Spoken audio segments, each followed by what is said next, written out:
Palakpakan natin ang susunod na senador ng ating bansa, Senator Dante Marcoleta.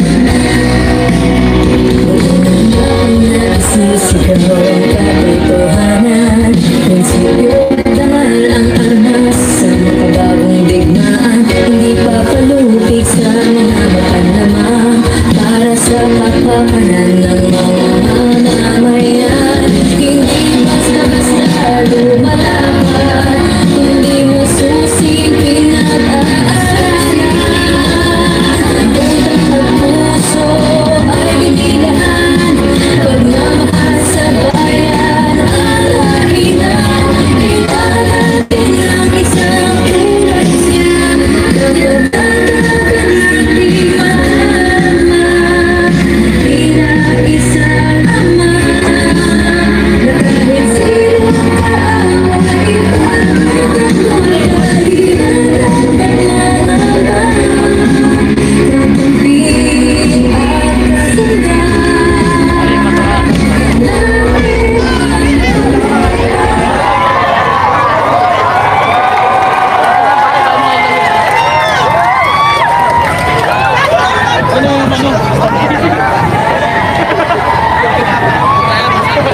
Ayos pa po ba kayong lahat?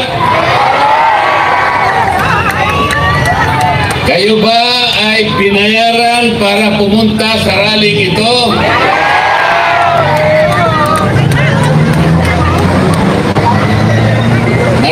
Maraming salamat po sa inyong lahat. Dahil sa inyo, masasabi ko sa gabi ito na sama-sama tayo na gumawa ng isang kasaysayan. Wala pa pong nagpatawag na rally na isang kumakandidatong senador na sinuportahan ng ganito karaming mga tao. Ito pa lamang po ang pagtitipon na kinakitaan ng mahigit 28,000 mga Pilipino na nagkakatipon ngayong gabi. Pero sinasabi po nila, wala daw po ako sa survey. Naniniwala po ba kayo riyan? Mga kababayan, bukod sa pagtitipon natin ngayong gabi, marami na po akong pinuntahan ng mga lugar sa ating bansa. Kahit sa Mindanao, sa Davao, sa Agusan, sa Caraga Region, sa Visayas, sa Cebu, sa Iloilo, Negros, dito naman sa Luzon, Batangas, Laguna, Quezon, Rizal, Cavite. Napakainit po ng pagtanggap ng ating mga kababayan. Sa gabing ito, marami rin pong galing sa iba't ibang lugar. Hindi ko po alam kung paano ko kayo pasasalamatan. Ang tanging nalalaman ko lamang po, kayo'y nakikiayon upang gumawa tayo ng isang bagay para sa ating bansa. Napakahirap po ng kalagayan ng ating bansa ngayon. Ang presyo po ng pangunahing bilihin halos hindi na po kayang abutin ng marami nating kababayan. Lalong-lalo na po yung presyo ng pagkain. Ang buong akala ko po, nung gumawa yung kongreso ng Quadcom, ang buong akala ko po ay gagawin namin ang dapat namin gawin. Halimbawa, dahil sa problema at hamon sa ating bansa, akala ko ang uunahin namin kung paano natin ibababa ang presyo ng bilihin sa ating bansa. Sapagkat ito ang pangunahin na problema ng ating mga kababayan. Pero hindi po ganun ang nangyari. gumawa sila ng isang napakalaking komite kung tawagin nila Quadcom. 4 na hiwa-hiwalay na komite na ginawa nilang isa para palakasin, para maging influential. Ang buong akala ko ay haharapin namin ang napakaraming hamon na kinakaharap ng ating bansa. Ang nangyari, hindi po ganun. Alam na po ninyo kung anong nangyari. Ang ginawa po nila ay pamumulitika sa ating bansa. Inuusig nila yung dating Pangulo ng ating Republika. Ang sabi ko po sa kanila, hindi po tayo ang dapat gumawa nito. Kung inaakala po natin na ang isang tao, maging yan ay managing presidente, kahit sino, kung naniniwala tayo na siya'y nagkasala sa batas, kailangan po nating dumaan sa mga patakaran ng ating batas. Dapat po pumunta kayo sa piskalya. Ang piskalya po ay bukas. Yan po ang patakaran. Meron po tayong mga korte. Yan po ang patakaran para usigin, asuntuhin kung sino man ang nagkasala. Sapagkat ang Kongreso po ay hindi piskalya. Yan po yung sinasabi ko sa kanila. Ang Kongreso po ay hindi hukuman. Nagpasikat po silang lahat sapagkat pamumulitika ang inuuna nila. Bumaha ang maraming panig ng Metro Manila. Bumaha ang Bicol Region. Mahigit pong 300 bilyon ang ginamit sa mga flood control. Akala ko po ang Quadcom uusisain lahat ito.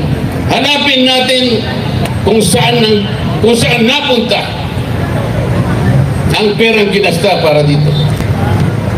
Ayaw po nila yun. Ang gusto nila ay usigin nila ang dating Pangulo. Pagkatapos gumawa pa sila ng isa pang komite. Ang uusigin naman nila ay yung pangalawang Pangulo ng ating bansa. Kahit walang batayan, kahit mali ang pamamaraan, ayun po, nakita na ninyo kung anong nangyari. Bago magsara ang Kongreso, pinilit nilang i-transmit yung impeachment complaint sa Senado. Ang gusto po nilang mangyari, mawala ang Vice President. Puro kaguluhan, puro pagkakabahagi ang gusto nilang gawin. Mahigit 230 o 240 na mga congressmen and congresswomen ang pumirma. Yun po ang kanilang gustong gawin. Yung magkakabaha-bahagi tayong lahat.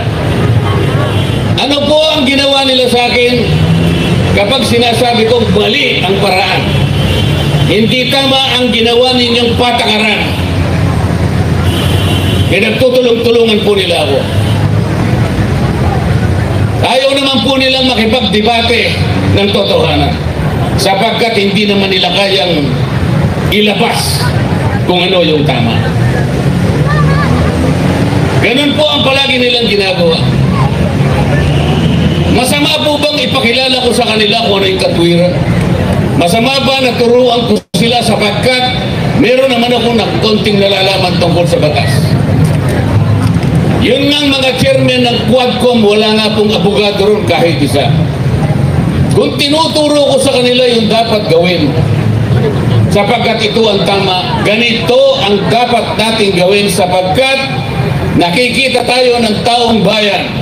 Kayo pong lahat na nandirito ngayon, nakikita nyo yung pamamaraan kung paano ginagawa nila. Tatawagin nila yung mga tao, pagtatatanungin nila ron, ang kanilang layunin ay gumawa ng batas. Nagpapatulong na gumawa ng batas. Ngunit, kapag nandun na yung mga taong tinatanong, tatakutin nila. At kapag hindi sila sumagot ayon sa gusto nilang marinig, ikukulong po nila yung mga tao.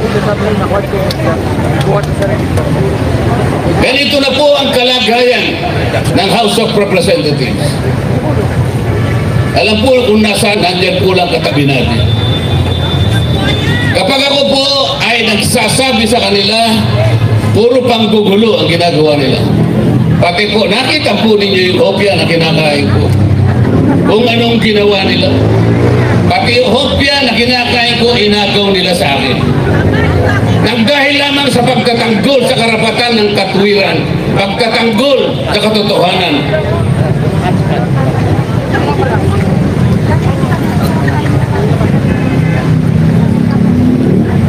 Saan po tayo pupunta? Saan po pupunta ang ating bansa? Tingnan po ninyo ang nangyari. Sinuri nila kunwari yung pagkakagasta ng confidential funds ng Vice President. Wala pong problema kung suriin natin kung paano nagasta ang pera ng bayan. Tama po lahat yun. Ngunit, ang kanila pong ginagawa ay labag na sa batas. Unang-una, napakarami po ng opisina ng ating bansa ang merong confidential fund at sila din ay tinawagan ng pansin ng Commission on Audit. Ayan po ang Commission on Audit. Nasa kabilang natin. Alam po nila na sila lang ang merong otoridad, sila lang ang merong mandato, sila lang ang merong kapangyarihan na mag-audit sa pagkakagasta ng pera ng bayan. Bakit nakialam ang House of Representatives? Yun po yung tanong ko sa kanila. Akala po nila ngayon may kinakampihan ako. Alam po ninyo kung anong ginawa nila sa akin. Lahat ng committee po na ako'y miyembro, pinagtatanggal po nila. Para bang ang gusto nilang gawin ay hindi na ako kasali sa House of Representatives. Alam po ba ninyo? Ngayon lamang nangyari sa kasaysayan ng House of Representatives, pati po yung aking allowance, hindi na po nila binibigay. Ganyan na po sila ngayon. Kaya ang tanong ko po sa inyo, saan pupunta ang ating bansa? Napakataas po ng presyo ng kuryente sa ating bansa. Ano po yung palagi kong sinasabi sa kanila? Pagbigyan naman ninyo ko na marinig yung 10 panukalang batas kung paano natin ibababa ang singil ng kuryente sa ating bansa. Ang singil po ng kuryente sa ating bansa ang pinakamataas sa buong Asya.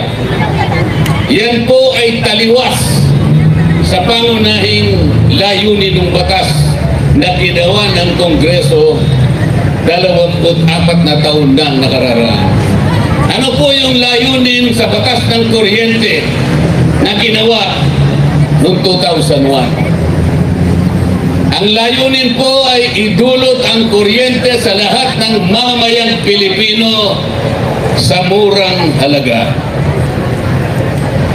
Taas po yung kamay na nandito ngayon na magsasabi sa akin na mura ang kuryente dito sa ating bansa. Kung ganon, yung layunin ay hindi po natupad. Pagkatapos ng 24 na taon, patuloy na nilalabag ang batas na ito sapagkat napakataas ang kuryente sa ating bansa.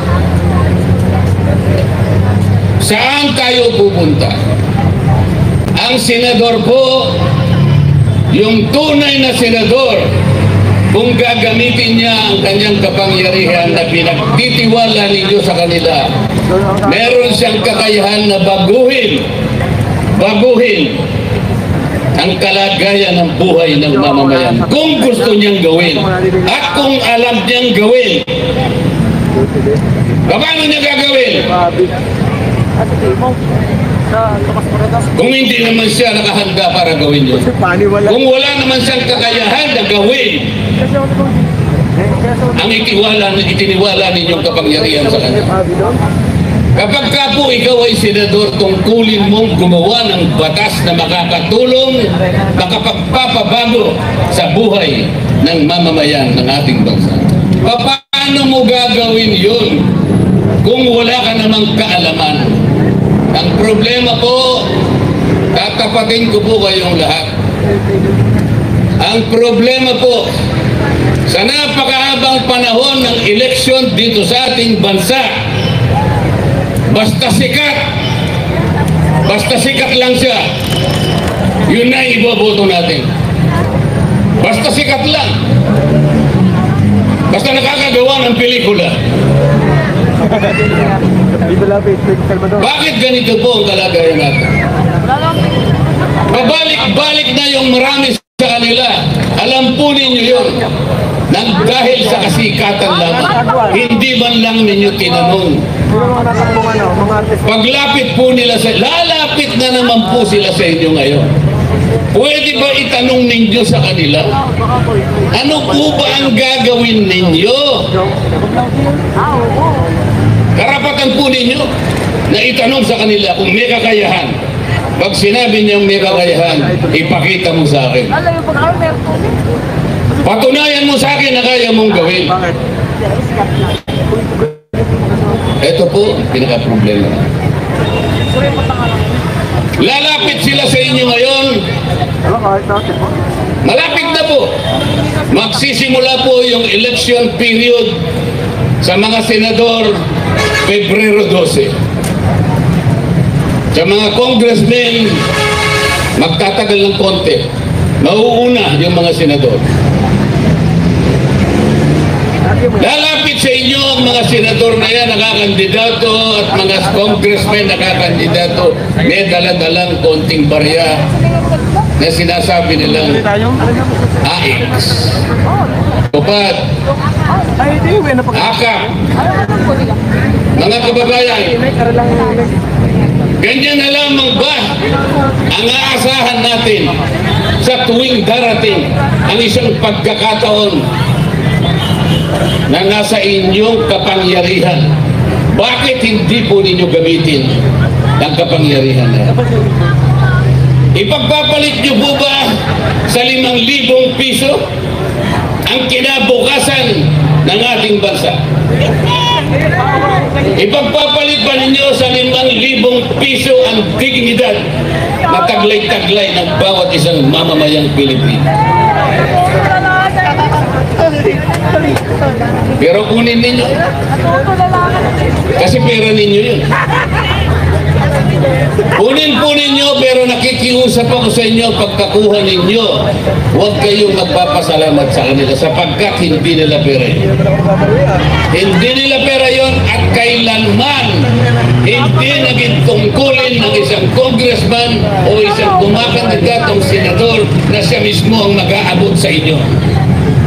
Yun po ay pagpapasikat, pagpapasiklab sa inyo.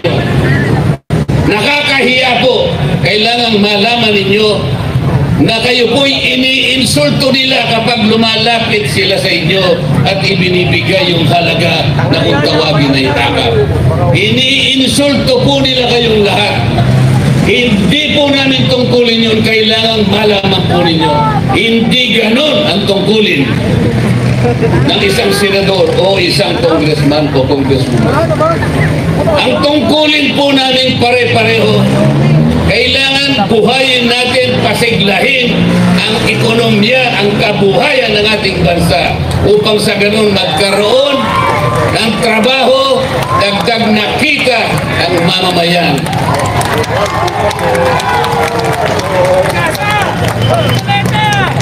Huwag kayong papayag.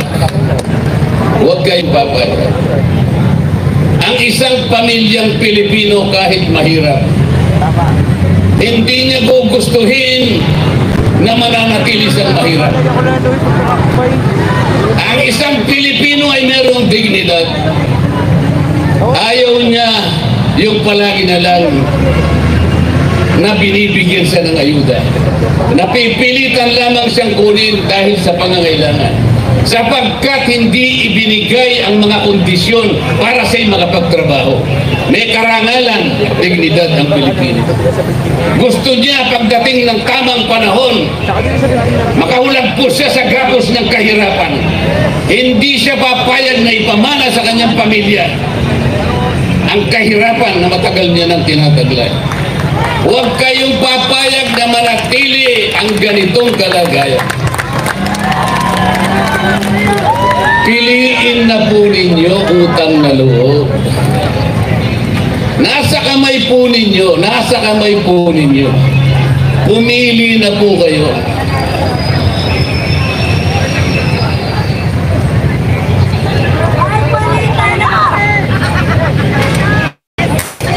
Kasi po pag hindi kayo pumili, wala po kayong karapatan na umasa na may pagbabagong mangyayari pa sa ating bansa.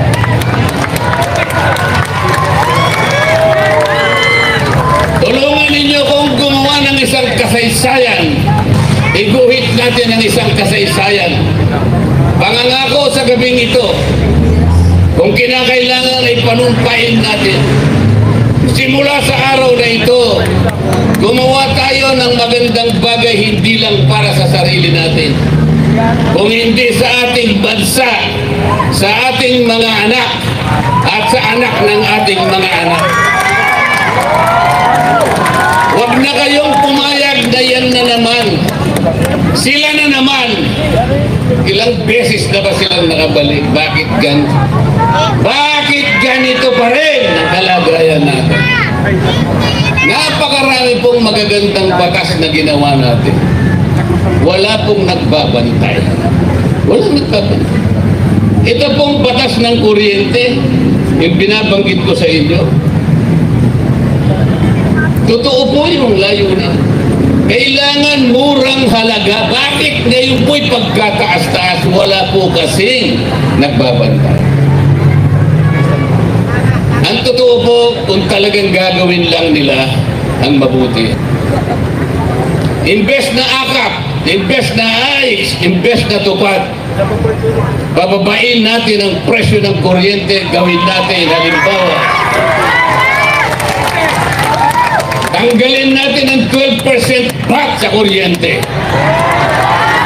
Pagkatapos, yung dating buwis na nakukuha dyan, ang gawin na lang natin ay yung mga kababayan natin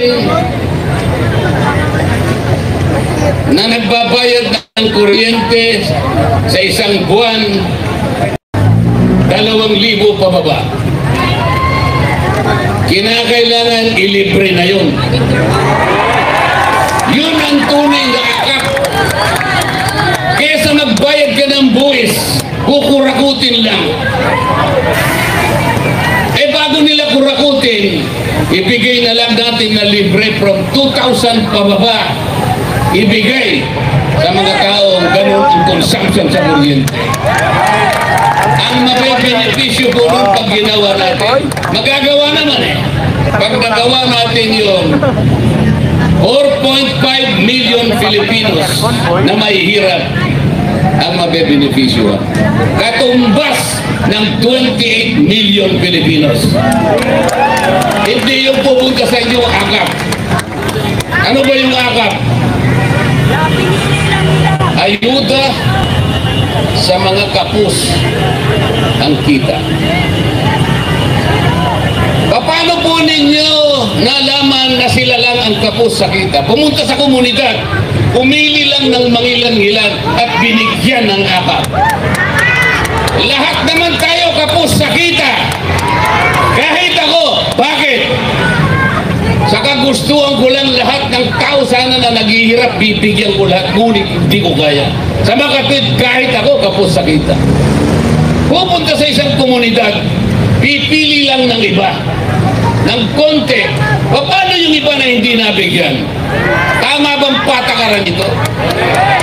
Pagkatapos pupunta sila sa inyo, ipakikilala na din sa inyo na tinulungan kayo. Na para bang gusto nilang ipakilala sa inyo na galing sa bulsa nila yung perang ibinigay sa inyo. Huwag kayong palilin lang sa kanila. Ni huwag ninyong titingnan. Mga salbahe yan mga yan. Bakit ko sinasabing salbahe? Iniinsulto nila kayo. Huwag kayong paiinsulto sa kanila. Ako ayokong manginsulto kahit kailan. Kaya nilalabanan ko sila. Kaya tingnan yung ginawa nila sa akin. Mahigit na 300 na congressmen, ako na lang ang nagsasalita kung ano yung bali sa amin.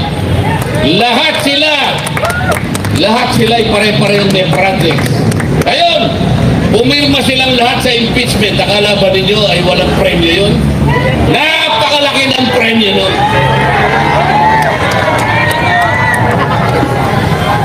Politika ng pera-pera na ang nangyayari sa atin. Maawa kayo sa ating bansa. Maawa po kayo sa ating bansa. Iguhit natin ang isang kasaysayan sa gabing ito. Unang-una, naging kasaysayan na sapagkat ito lamang ang pagtitipon na nakalikog ng ganito karaming mga mamamayan. Wala pong nagbayad sa inyo, nagsakripisyo pa kayo, ang iba po'y namasahe pa, ang iba'y galing pa sa Visayas, ang galing pa sa Mindanao, ang iba. Wala po kaming maibibigay na pera sa inyo, ngunit ipinakita ninyo ang kahalagahan ng pagtitipon na ito. Salamat po sa suportang iyan at gusto kong samantalahin, gusto kong ipaintindi at gusto kong bigyan ng emphasis. Magsimula tayo sa araw na ito. Makikita nila at malalaman nila kung sakasakaling ako'y nandun ako. Maniwala kayo sa akin. Kahit ilan pa sila, kahit sino pa sila, basta sa tama lamang po tayo. Huwag tayong lilihis sa tama. Kahit mahirap, kahit marami sila, ilalaban natin at ilalaban ang katwiran sapagkat yun po, yun lamang po ang tanging paraang nalalaman ko kung paano ko magsisilbi sa ating bansa.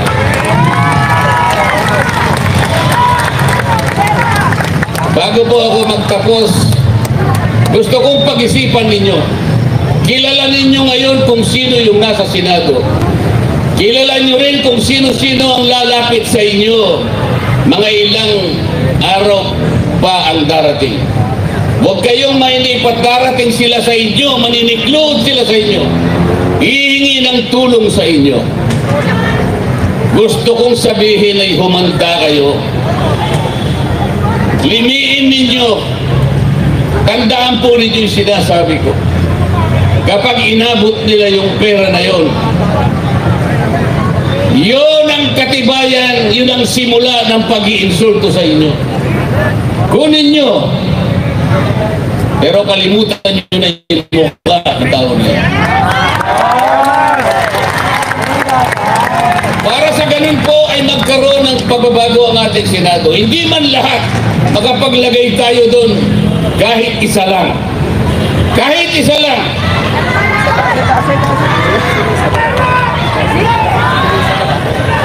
Kailangan po bumoto ng 12. Magpapagod pa kayo. Isa lang ang kailangan nyo.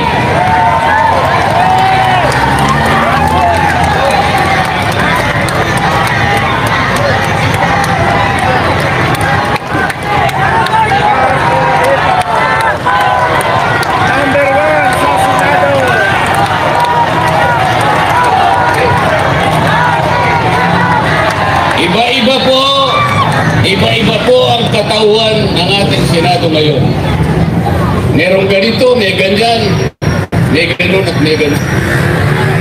Kumbaga sa niluto, mga kababayan, hindi po ninyo alam kung anong klaseng luto ang Senado ngayon. Kung magluluto po kayo ng putahe, magluluto kayo ng paksiw, alam po ninyo kung anong sangkap na gagamitin ninyo. Alam po ninyo kung anong sahog ang gagamitin nyo para makapagluto kayo ng paksiw. Kung anong sinigang kaya, kahit anong luto, alam ninyo, kabisado nyo. Adobo, alam ninyo kung anong kakailanganin nyo. O kung titignan mo ang Senado ngayon dahil iba-ibang sangkap, iba-ibang sahog sila. Anong klaseng luto ang Senado ngayon?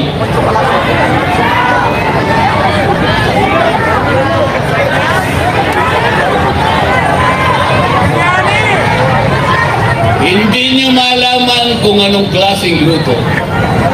Kapag yung luto, ang niluto ninyo ay hindi niyo maintindihan, napakahirap pong kainin.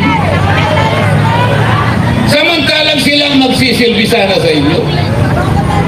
Ibig ba ninyo sabihin, ilalatag sa inyong mesa ang isang pagkain na hindi niyo alam kung paano niluto ito? Iba-ibang sahog, iba-ibang sangkap. Paano mong kakainin ito? Ano pong kaugnayan ng lahat ng ito sa aking sinasabi ngayon? Bakit gusto kong pumunta sa Senado kahit sa ngayon ay hindi natin malaman kung anong klaseng luto ito? Bakit? Para sa ganon, kahit ano pang luto ngayon ito, pagdating ko doon ay magkakaroon ng isang magic sarap. Magkaroon man lang ng lasa itong luto na hindi natin malaman kung ano ang pangalan. At baka doon ay magsimula. Sapagat nagkaroon kahit anong lasa, may lasa. At mula sa lasa na yan, mga kababayan, magsisimula ang pag-asa.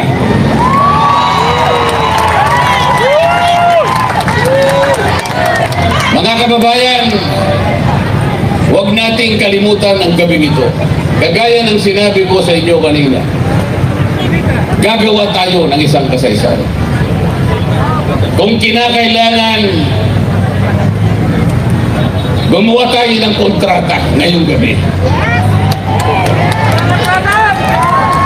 Payag ba kayo na sa gabing ito simulan natin kung paano natin babaguhin at tadhana ng ating bansa? Magsisimula po tayo sa isang tao lamang, pwede na po yun. Basta kailangan lang magkaroon ng magic sarap. Tama po? Bago po ako magtapos, gusto kong tawagin yun pong mga nominado ng aking party list na iiwanan ko sa House of Representatives. Kasi po kung ako'y dadalhin nyo na sa Senado, iiwanan ko po yung party list sa GIP na sa maraming panahon ay nakatulong din po ng pagbibigay ng kahit konting tulong sa ating mga kababayang ni-represent namin, lalong-lalo na po yung kababayan nating mahihirap. Ang sagip party list po ay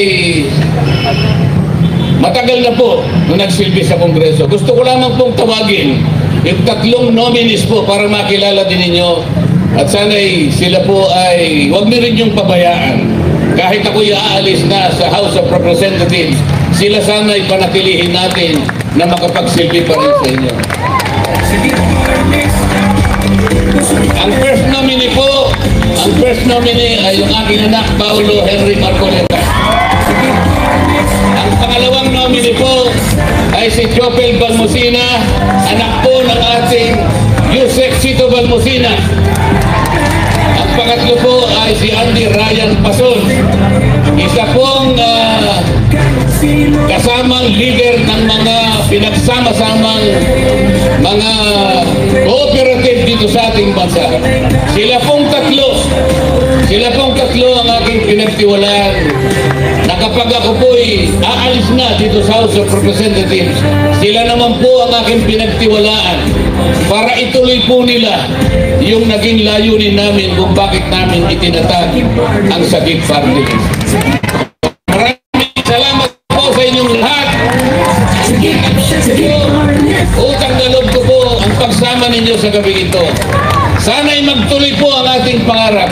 Sana'y maituloy natin ang kontratang ito. At babalik ako sa isang mas malaking lugar na kung saan ipatatawag ko ang lahat kayong lahat at ang marami pang sasama sa atin at magsasalita ako sa inyo bilang isang ganap na senador na ng ating republika. Salamat po. Salamat po.